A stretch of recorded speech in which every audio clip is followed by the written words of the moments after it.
सुबह के 7 बज रहे थे। आज मनोरमा जी अभी तक लेटी हुई थी। उन्हें अपने आप कमजोरी महसूस हो रही थी। तभी एक कर्कश आवाज उनके कानों में सुनाई पड़ी। अरे ओ महारानी, आज कब तक सोती रहोगी? सुबह के 7 बज रहे हैं और तुम अभी तक पैर फैलाकर सो रही हो। बहू की तेज आवाज सुनकर मनोरमा जी अपने कमरे से बाहर आ गई। बहू रजनी मनोरमा जी की तरफ घूरते हुए बोली, यह कौन सा समय है उठने का? कितनी बार कहा है तुम्हें कि सुबह जल्दी उठकर दूध ले आया करो, लेकिन तुम्हारी तो नींद ही नहीं उतरती। मनोरमा जी बोली, बहू आज थोड़ी थकावट महसूस हो रही थी, बस इसलिए उठा नहीं गया। अरे कौन सा सारे दिन तुम हल चलाती हो जो तुम्हें थकावट होने लगी? बेचारी मनोरमा जी चुपचाप खड़ी बहू की बातें सुन रही थी। अब खड़ी क्या हो, यह पकड़ो बर्तन और जल्दी से दूध लेकर आओ। बहू मनोरमा जी को दरवाजे की तरफ धकेलते हुए बोली। आंसू से भरी आंखें लिए मनोरमा जी अपनी किस्मत को कोसने लगी। माँ बाप के नाम पर चाचा चाची थे, उन्होंने भी मुझे कभी प्यार नहीं दिया। उन लोगों ने भी हमेशा मुझे परेशान किया था। जब मुझे पता चला था कि मेरी शादी तय हो गई है तो मैं बहुत खुश थी, क्योंकि मैंने सोचा था ससुराल में मुझे अपनापन मिलेगा, सास ससुर के रूप में माता पिता का प्यार मिलेगा और जेठानी के रूप में बड़ी बहन का प्यार मिलेगा। पर उस समय भी मुझे सबके ताने ही सुनने को मिले और आज बहू के राज में भी वही जिल्लत भरी जिंदगी जी रही हूँ। क्या मेरी किस्मत में दुख ही दुख लिखा है? अम्मा जी, अरे ओ अम्मा जी, ठीक से बर्तन पकड़ो ना, दूध गिर जाएगा तो फिर मुझे कहोगी कि मैं दूध कम दे रहा हूँ और वो आपकी बहू वो 4 बातें और सुनाकर जाएगी। तो अम्मा जी बर्तन ठीक से पकड़ो। अचानक से दूध वाले की आवाज़ सुनकर मनोरमा जी अपनी सोच से बाहर आ गई और दूध वाले से बोली, भैया 1 पाव दूध अलग से दे दो ना, बड़ी मेहरबानी होगी। दूध वाला बोला, क्या आपकी बहू ने कहा है? अगर वो कहेगी तभी ज़्यादा दूध दूंगा, वरना इसे 1 पाव दूध का पैसा कौन देगा? मनोरमा जी बोली, इतना तो कमाते हो बेटा, अपनी माँ समझकर 1 पाव दूध दे दोगे तो तुम्हारा क्या घट जाएगा? आशीर्वाद दूंगी, फलोगे फूलोगे। तभी दूध वाले की पत्नी आकर बोली, अरे ओ अम्मा जी, 1 पाव दूध क्या मुफ्त में आता है? अरे तुम्हारी बहू तुम्हें दूध चाय नहीं देती तो क्या हमने तुम्हारा ठेका ले रखा है?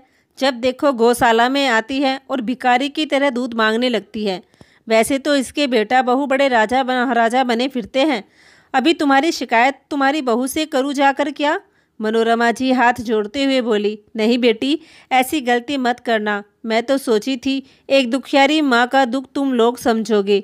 अगर जो मेरे पास पैसे होते तो क्या मैं दे नहीं देती? खैर कोई बात नहीं, जब अपनी ही औलाद खोटी निकले तो दूसरों से क्या ही कहे। मेरी किस्मत खराब है, हे ईश्वर, काली स्याही से मेरी किस्मत लिखी है। तभी तो बचपन में माँ बाप चले गए, चाचा चाची के जुल्म सहती रही, फिर ससुराल में सास से कोई प्यार नहीं मिला, वहाँ भी दूध दही के लिए ही सुनना पड़ता था। मनोरमा जी मन ही मन में सोच रही थी कि हे भगवान, अभी मेरी किस्मत में और कितना दुख मुझे झेलना है। जीते रहो बेटा, भगवान तुम्हें सुखी रखे। इतना कहकर मनोरमा जी दूध का बर्तन लेकर गौशाला से घर की तरफ चली गई। घर जाकर रसोई में दूध उबाला और अपनी पीठ सीधी करने लगी। इतने में उनकी बहू रजनी आई और उन पर चिल्लाने लगी, सही कहती थी दादी सास, मुझे सास नहीं बिल्ली मिली है। अरे आज ये दूध कम क्यों लग रहा है? तुम्हें कितनी बार समझाया कि दूध मेरे सामने उबाला कीजिए, पर तुम मेरी एक नहीं सुनती हो। इतने दिन में तो तुम्हें मेरे साथ रहने का तरीका आ जाना चाहिए था। अब तुम पापा जी को ही देख लो, कितनी जल्दी से वह सब कुछ सीख गए। कुछ तो उनसे सीखिए, कैसे चुपचाप वो घर में रहते हैं और तो और घर के काम में अपने बेटे बहू का हाथ भी बटाते हैं और जितना कहा जाए उतना ही सुनते हैं। ना ही कुछ ज़्यादा बोलते हैं और ना ही कुछ ज़्यादा सुनते हैं। पर तुम हो कि हर समय कुछ ना कुछ चालाकी और दखलंदाजी करते ही रहती हो। मैं कह देती हूँ, मुझे तुम्हारी ये आदत बिल्कुल अच्छी नहीं लगती। आइंदा से मुझे याद ना दिलाना पड़े। जब तुम्हें दूध लेना हो मुझे कहिए, मैं निकाल कर दूंगी, या पापा जी से कहिए तुम लोगों के लिए अलग से आधा लीटर दूध लाए। पर मेरे बच्चों के लिए जो दूध रहेगा उसे हाथ मत लगाना, वरना मुझसे बुरा कोई नहीं होगा। रजनी अपनी सास मनोरमा जी से बोली। बहू की बात सुनकर मनोरमा जी की आंखों में आंसू आ गए। वो बोली, बहू, मैं कब से चाय के लिए कह रही हूँ, पर तुम मुझे एक कप चाय दे ही नहीं रही थी। तो बस वही बनाने के लिए मैं दूध निकाल रही थी। फिर तुम मुझे इतना क्यों सुना रही हो? क्या यह मेरा घर नहीं है? रजनी गुस्से में बोली। माँ जी, जब तुम्हें रसोई में आने के लिए मना किया है तो फिर क्यों चली आती हो यहाँ पर अपनी बेइज्जती करवाने? और हाँ, बेकार में फिल्मी सांस बनने की कोशिश मत कीजिए। सुबह सुबह तुमने मेरा पूरा मूड खराब कर दिया। इतना कहते हुए रजनी दूध का पतीला लेकर फ्रिज में रख दी और वहाँ से चली गई। मनोरमा जी खड़े खड़े बस बहू का मुंह ताकती रह गई। मनोरमा जी आंख में आंसू लेकर अपने कमरे में आ गई और अपने पुराने दिनों को याद करने लगी। अरे ओ महारानी मनोरमा, कहाँ मर गई? जरूर बिल्ली की तरह रसोई में छुपकर दूध की मलाई निकालकर खा रही होगी। यह करमचली ना जाने कैसे भिखारी घर से आई है। जब देखो खाने पीने की चीज़ों पर ही इसकी नज़र टिकी हुई रहती है। खा ले, मेरे राज में जितना खाना है खा ले। कल को जब तेरी बहू तुझे एक कप चाय के लिए तरसाएगी तब तुझे मेरी याद आएगी। इस आंगन को लीपने के लिए कब से कहा था, इतना भी तुझसे नहीं हो पाया कि आंगन को लीप दे। अरे कहाँ मर गई? कब से चिल्लाए जा रही हूँ मैं। बहरी हो गई क्या? मनोरमा की सास कल्याणी देवी बोली। अपनी सास की कर्कश आवाज़ सुनकर मनोरमा जी रसोई से भागकर आई और बोली, हाँ अम्मा जी, कुछ कह रही थी क्या? अरे अम्मा की बच्ची, मुझे क्या अपनी माँ समझ रखा है? भूल मत, मैं तेरी सास हूँ। और कहाँ छुपी बैठी थी इतनी देर से? यह बता पहले, आज मेरी चाय में दूध कम क्यों है? क्या दूध तेरा चाचा लाकर देता है जो मेरी चाय में दूध कम कर देती है? जब भी दूध वाला आता है दूध तू ही लेती है। इसका मतलब तो यही हुआ कि दूध तू खुद पी लेती है, उसमें पानी मिला देती है। अरे इस घर में बस तेरा पति ही कमाकर पैसे नहीं देता है, मेरे और भी बेटे कमाकर लाते हैं। और फिर अभी मेरा मर्द खेत के पर काम करता है, तो सबसे पहले दूध दही पर मेरा हक है, समझी कि नहीं? मनोरमा जी बोली, नहीं अम्मा जी, मैं कभी दूध में पानी नहीं मिलाती हूँ। हाँ, दूध लेती ज़रूर हूँ, लेकिन दूध को उबालने का काम तो जेठानी जी करती हैं, तो पानी भी जेठानी जी ने ही मिलाया होगा। अम्मा जी, आप हर समय मुझे ही क्यों सुनाती रहती हैं? घर में अगर कुछ भी गलत या सही होता है तो सारा दोष मुझ पर ही आ जाता है, और आप भी मुझे हमेशा सुनाती रहती है। आप जेठानी जी से तो कुछ भी नहीं कह पाती, लेकिन हर बात पर मुझे ही ताना मारती रहती हैं। गलत काम जेठानी जी करती है और आप सुनाती मुझे है। मायके में भी हमेशा चाचा चाची की दुत्कार मिली, और यहाँ भी मुझको सबके ताने ही सुनने को मिलते हैं। क्या मेरी किस्मत में अपनों का प्यार नहीं लिखा? कल्याणी देवी मनोरमा जी के बाल पकड़ते हुए बोली, अरे जो लड़की अपने माँ बाप को जन्मते ही खा गई, उसे क्या ही प्यार मिलेगा? देख लेना, तू जैसी है तेरी बहू भी तुझे दिन रात लात जूते ही देगी। अब जाकर घर का काम कर, बड़ी आई अपनों का प्यार मांगने वाली। अपने कमरे में बैठी मनोरमा जी अपनी किस्मत का रोना रो रही थी और कह रही थी, हे भगवान, क्या सच में तुमने काली स्याही से मेरी किस्मत लिखी थी? पहले मेरी सास मुझे दूध की छोड़नी कहती थी, अब बहू भी यही कहती है। बस अब और नहीं, अब मुझसे सहन नहीं होता। आखिर मेरी गलती तब क्या थी और आज भी मेरी गलती क्या थी, बस इतना बता दे। तभी कमरे में मनोरमा जी के पति राम प्रसाद जी आए और बोले, कितनी बार तुम्हें समझाया, पर तुम मेरी एक बात भी नहीं सुनती हो। अब बेटे बहू के साथ रहना है तो कुछ ना कुछ बर्दाश्त तो करना ही पड़ेगा, और कुछ सामंजस्य बिठाकर ही रहना पड़ेगा। यह सब थोड़ा बहुत तो हर घर में चलता है, इसलिए मैं कहता था कि हम अपने ही घर में ठीक थे, पर तुम ही चाहती थी कि हम बेटे बहू के साथ रहे। मनोरमा जी एकदम से फट पड़ी और रोते हुए बोली, हाँ हाँ, आप तो हमेशा की तरह मेरा ही गला पकड़ोगे। पहले अपनी माँ के साथ सामंजस्य बिठाने को कहते थे और अब बहू के साथ। आप तो बस मुझे ही हर बार की तरह जिम्मेदार ठहराते रहेंगे। क्यों जी, आपको तो मैं ही हमेशा गलत लगती हूँ ना? आपने देखा नहीं किस तरह सुबह चाय के लिए दूध निकालने पर बहू ने मुझे कितना अपमानित किया था। यहाँ तक कि मेरा बेटा भी सब कुछ देखकर चुपचाप वहाँ से निकल गया। जब कभी भी मैं उसे कहने जाती हूँ तो एक वाक्य में अपना पल्ला झाड़ लेता है और कहता है, माँ, मैं सास बहू के मामले में नहीं पड़ना चाहता। मैं कहती हूँ, मैं तो आपके लिए और अपने लिए खाना बना ही सकती हूँ। अरे मैं तो खाना नाश्ता सबके लिए बना दूँ, पर मुझे तो रसोई में जाने से मना कर दिया गया है।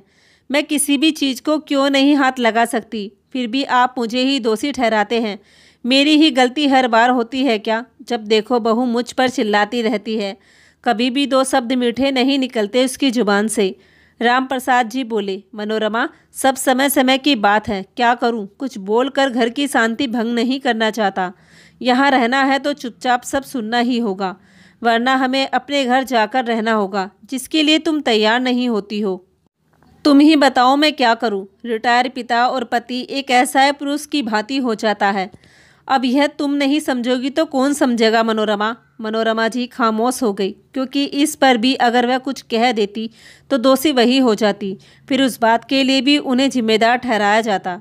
राम प्रसाद जी कुछ कह नहीं रहे थे। इसका मतलब यह नहीं था कि वे बेटे बहू के पक्ष में थे। उनकी चुप्पी का मतलब बेटा बहू गलत निकाल रहे थे। उन्हें लगता था कि बाबूजी तो हमारे साथ हैं, तो वह लोग अपनी मर्जी से चाहे जैसे इन्हें उंगलियों पर नचा सकते हैं। पर राम प्रसाद जी सब समझ रहे थे, बस मुंह से कुछ बोलते नहीं थे। मनोरमा जी के आंसू देखकर राम प्रसाद जी से अब रहा नहीं जा रहा था। उन्होंने उस दिन को याद किया जब एक बार बहू के बुरे बर्ताव पर राम प्रसाद जी ने टोका था और कहा था, हमारे घर में यह सब नहीं चलेगा। जैसा अपनी माँ के साथ व्यवहार करती हो वैसा ही अपनी सास के साथ व्यवहार करो, तो यह ससुराल नहीं घर जैसा लगेगा। बस इतनी सी बात पर बहू ने हंगामा कर दिया था और रो रो कर पूरा घर इकट्ठा कर लिया था। यहाँ तक कि पड़ोसी भी पूछने आ गए थे कि आखिर बात क्या है। अचानक से रजनी के चिल्लाने की आवाज़ पर राम प्रसाद जी पुरानी यादों से बाहर आए। वो बेमतलब बच्चों पर चिल्ला रही थी, यह कहकर कि हाँ हाँ तुम्हारे बाप ने यहाँ खजाना छुपा कर रखा है, तभी तो कुछ भिखारी भी यहीं आकर जम गए हैं। वो ऐसे ही पूरा दिन किसी न किसी बात पर चिल्लाते रही। किसी तरह से वह दिन बीती रात मनोरमा जी बिना खाए पिए सो गई थी। अगले दिन वह भी उदास उदास बैठी थी, लेकिन मजाल है कि बेटा बहू एक गिलास पानी भी पूछ ले। फिर दोपहर में जब राम प्रसाद जी सो रहे थे तो अचानक से जोर जोर से चिल्लाने की आवाज़ पर उनकी नींद खुली तो देखा कि बहू और पोती जोर जोर से मनोरमा जी पर चिल्ला रही थी। माँ जी, तुम्हें कितनी बार कहा है कि रसोई में पैर मत रखा कीजिए, पर तुम हो कि मानती ही नहीं हो। एक बार में तुम्हें बात समझ में नहीं आती क्या? मनोरमा जी सहमी एक कोने में खड़ी कह रही थी। बहू बहुत तेज प्यास लगी थी, इसलिए आई थी मैं पानी लेने। मैंने रिया से भी कहा था कि मुझे पानी दे दो, पर इसने तो साफ साफ इनकार कर दिया था। रजनी बोली, हाँ तो मना नहीं करेगी तो क्या करेगी?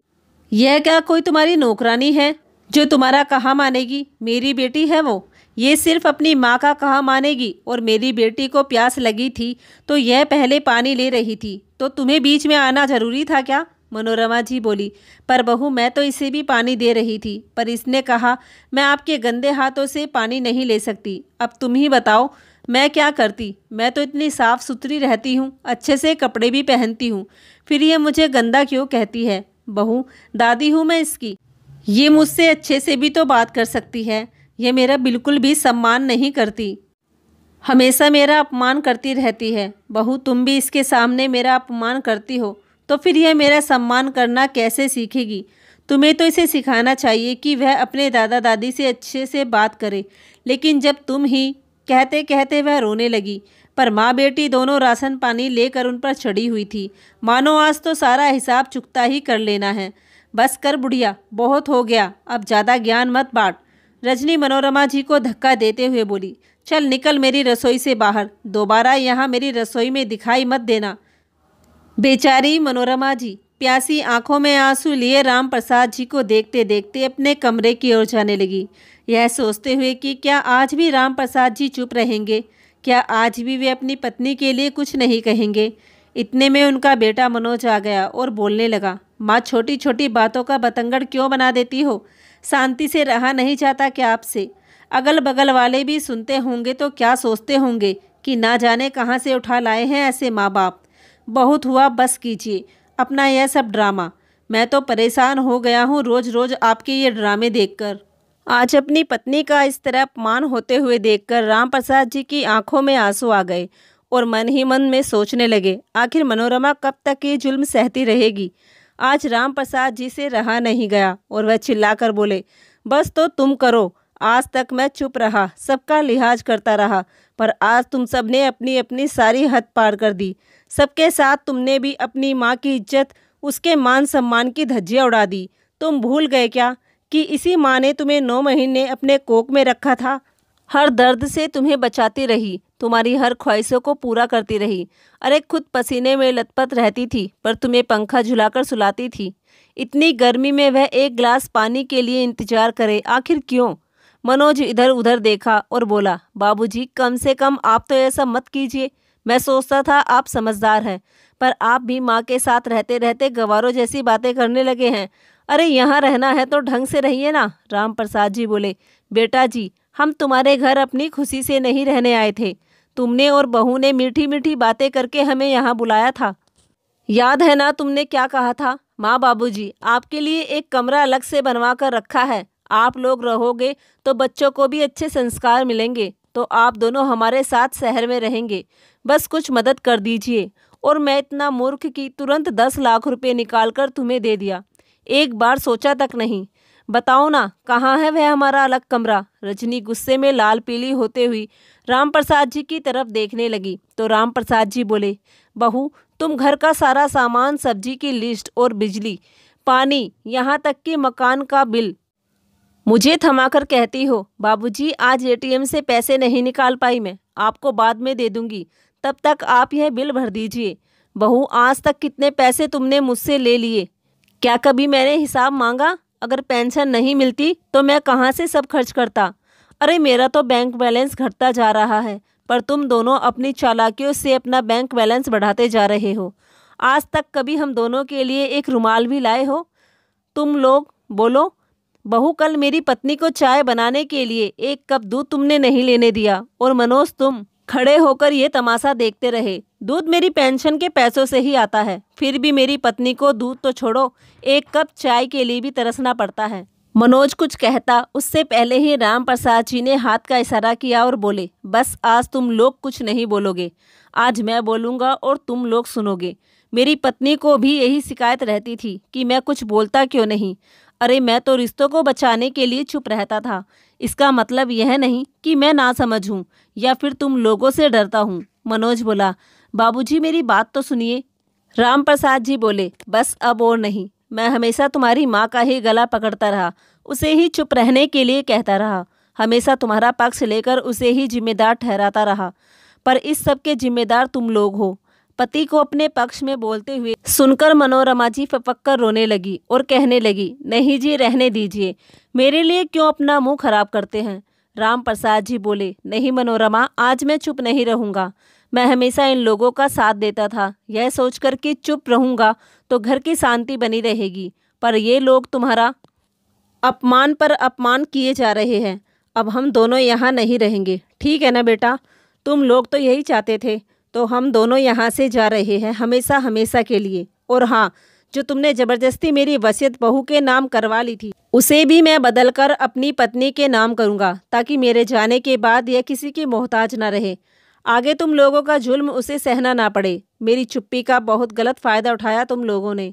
अरे माँ बाप कुछ कहते नहीं, इसका मतलब यह नहीं है कि वह ना समझ है।